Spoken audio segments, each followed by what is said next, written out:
बंदी छोड़ सतगुरु रामपाल जी गुरु भगवान जी की जय हो। बंदी छोड़ कबीर परमेश्वर जी की जय हो। बंदी छोड़ गरीबदास जी महाराज जी की जय हो। सच साहेब। तो भक्तों, मैं आज एक टॉपिक पर बात करूंगी कि कुछ लोगों को संत रामपाल जी महाराज जी को भगवान कहने से बहुत ईर्ष्या होती है। जब उनके अनुयायी अपने गुरु को भगवान से संबोधित करते हैं तो लोगों को ईर्ष्या होती है कि वो अपने गुरु को भगवान से क्यों संबोधित करते हैं, अपने गुरु को भगवान क्यों मानते हैं। तो मैं उनको यह बताना चाहूँगी कि गरीबदास जी महाराज ने अपनी बाणी में लिखा है सूक्ष्म वेद में, जिसको पांचवा वेद कहते हैं। गरीबदास जी महाराज ने अपनी बाणी में बोला था कि सतगुरु पूर्ण ब्रह्म है, सतगुरु आप अलेख, सतगुरु रमता राम है, या में मीन नमेक। गरीबदास जी महाराज ने अपनी बाणी में कहा था कि सतगुरु स्वयं पूर्ण ब्रह्म होता है, पूर्ण परमेश्वर होता है। वह इस धरती पर अपने तेज स्वरूप को हल्का करके आता है और अंधकार अज्ञान में डूबे हुए लोगों को अपने तत्व ज्ञान से परिचित कराता है। वह सतगुरु की भूमिका करता है और वह स्वयं ही पूर्ण परमात्मा होता है। तो सतगुरु तो स्वयं पूर्ण परमात्मा ही होता है, तो हम उसको भगवान क्यों नहीं बोलेंगे। और फिर उसके महान महान कार्य लोगों के लिए, जिसे देखकर हर कोई भगवान बोलेगा।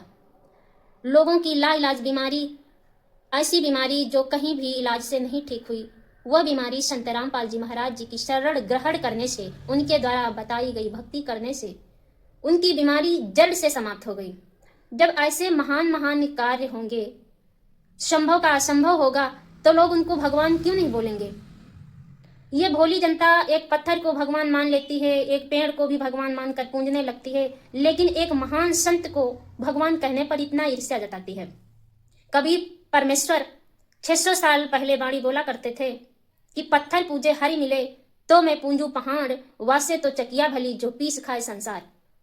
पत्थर पूजे जो परमात्मा मिल जाता तो इंसान को तो पहाड़ पूज लेना चाहिए, और पूजता भी, लेकिन ये इससे कुछ नहीं होगा। हमारे नकली धर्म गुरु ने बहुत ही लोगों को भ्रमित किया है। लेकिन अब जनता सब पढ़ी लिखी है, एजुकेटेड है, सभी को मालूम है क्या सही है क्या गलत है। सब अपनी आंखों से देखकर पढ़ करके तब निर्णय लेंगे। अब ये भोली जनता इस अज्ञानी पाखंडी धर्म गुरुओं के जाल में नहीं फंसने वाली है। अब जनता समझ चुकी है कि संत रामपाल जी महाराज जी के रूप में स्वयं पूर्ण परमात्मा बैठे हुए लीला कर रहे हैं।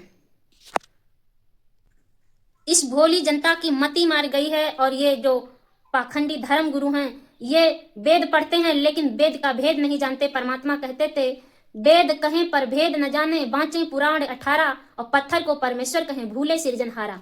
ये वेद तो पढ़ते हैं लेकिन इनको वेदों का भेद नहीं मालूम। और ये भेद समझ भी कैसे पाएंगे, क्योंकि वेदों का भेद पूर्ण परमात्मा ही बता सकता है, सदगुरु ही बता सकता है। तो संत रामपाल जी महाराज जी सदगुरु हैं, पूर्ण परमात्मा हैं, सदगुरु की भूमिका कर रहे हैं। अब उनके साथ में ऐसे दुर्व्यवहार करने की गलती मत करो, क्योंकि वो परमात्मा ही आए हुए हैं। क्योंकि 600 साल पहले कबीर बाणी में बोला गया था कि 5 सहस्र और 500 जब कलयुग बीत जाए, महापुरुष फरमान तब जग तरन को आए। हिंदू तुर्क आदि सबे जेते जीव जहान, सत्य नाम की साख गई पावे पद निर्वाण।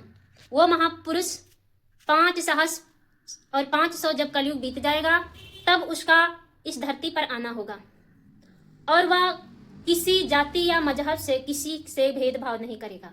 और मेरे गुरुजी किसी भी जाति से, किसी भी मजहब के लोगों से किसी प्रकार का भेदभाव या छुआछूत नहीं मानते हैं, और ना ही अपने अनुयायियों को यह बताते हैं। उनके अनुयायी किसी भी जाति का कोई हो, किसी भी मजहब का हो, किसी से किसी प्रकार का भेदभाव नहीं करते हैं। हमारे गुरुजी के आश्रम पर जो भी जाता है, किसी भी धर्म का हो, उसे एक पंक्ति में बैठा करके एक साथ में एक प्रकार का भोजन दिया जाता है। किसी से किसी प्रकार का भेदभाव नहीं किया जाता है। सबसे बड़ी बात तो है, संत रामपाल जी महाराज जी को भगवान क्यों नहीं बोलेंगे। उन्होंने समाज में फैली हुई अनेक बुराइयों को जड़ से समाप्त किया है, जैसे नशा, दहेज, छुआछूत। इन बहुत बड़ी फैली हुई समाज में बुराइयों को जड़ से समाप्त कर दिया है। सच साहेब।